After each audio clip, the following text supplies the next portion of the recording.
Di bagian ini kita akan melihat apa itu parameter pada fungsi. Langsung kita bahas. Parameter adalah nilai yang akan kita taruh di antara buka tutup kurung fungsi ini yang gunanya untuk kita olah datanya di dalam fungsi itu sendiri. Kalau terlalu kompleks, langsung kita lihat contohnya. Function, kita mau print text, jadi saya akan tutup di komentar biar nggak dieksekusi. Begitu juga dengan bagian ini. Kita punya fungsi yang sama yaitu print text, tapi kali ini kita akan memasukkan parameter. Parameter akan kita wakilkan dengan satu huruf di sini, bebas apa aja, bukan cuma huruf, kata pun boleh. Misalnya saya kasih nama parameternya nama. Sama seperti sebelumnya, untuk menuliskan fungsi kita butuh kurung belok ini, dan diantaranya kita boleh ngeprint hasilnya seperti ini. Jadi kita akan ngeprint nama sekarang.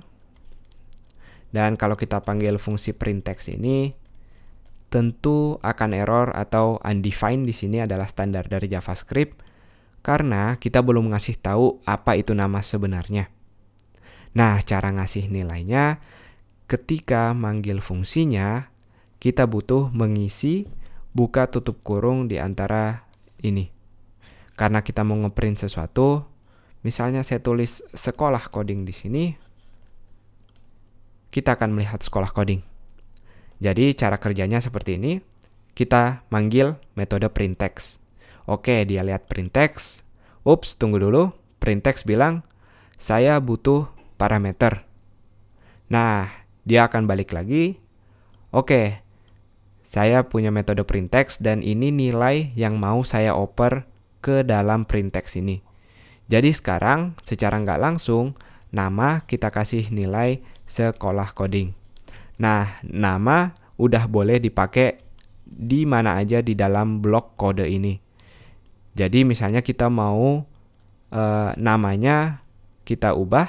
Jadi saya punya teks di sini, variabel nama saya mau tambahkan dengan yang baru misalnya, lalu titik koma di belakangnya, lalu yang kita print adalah teks.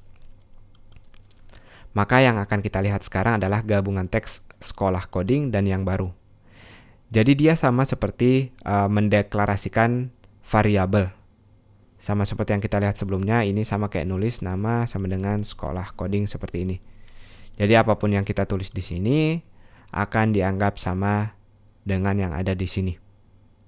Sedikit informasi, teman-teman boleh punya nama yang sama. Misalnya saya punya variabel nama di sini yang kita isi sekolah coding.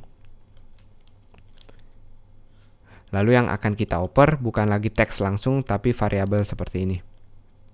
Ini juga boleh, nggak ada masalah. Yang jelas, nama di sini mengacu pada variabel yang ini. Sementara nama ini akan selalu mengacu pada nama yang ada di dalam kurung ini. Jadi kalau saya nambahin variabel sebelumnya, nama ini, saya tambahkan dengan teks 123. Jadi nama ini sekarang adalah sekolah coding 123. Lalu yang akan kita lihat hasilnya, dia akan menambahkan teks ini dengan tulisan yang baru. Saya sengaja bikin pusing biar teman-teman tahu peran masing-masing di sini. Saya sengaja menuliskan nama semuanya.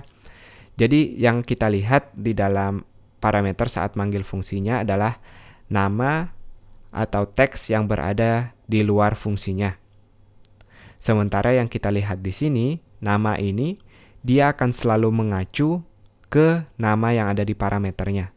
Dan parameter ini sendiri selalu mengacu pada isi dari parameter ketika manggil fungsinya. Jadi simpelnya saya akan bikin lebih simpel lagi. Kita bisa nulis sekolah coding, teksnya seperti ini. Dan sekolah coding ini akan digantikan oleh variabel nama. Bebas, kita boleh print namanya langsung atau ngelakuin hal apapun boleh. Yang jelas itu adalah print dari parameter. Itu dia, semoga jelas. Sampai jumpa di video berikutnya.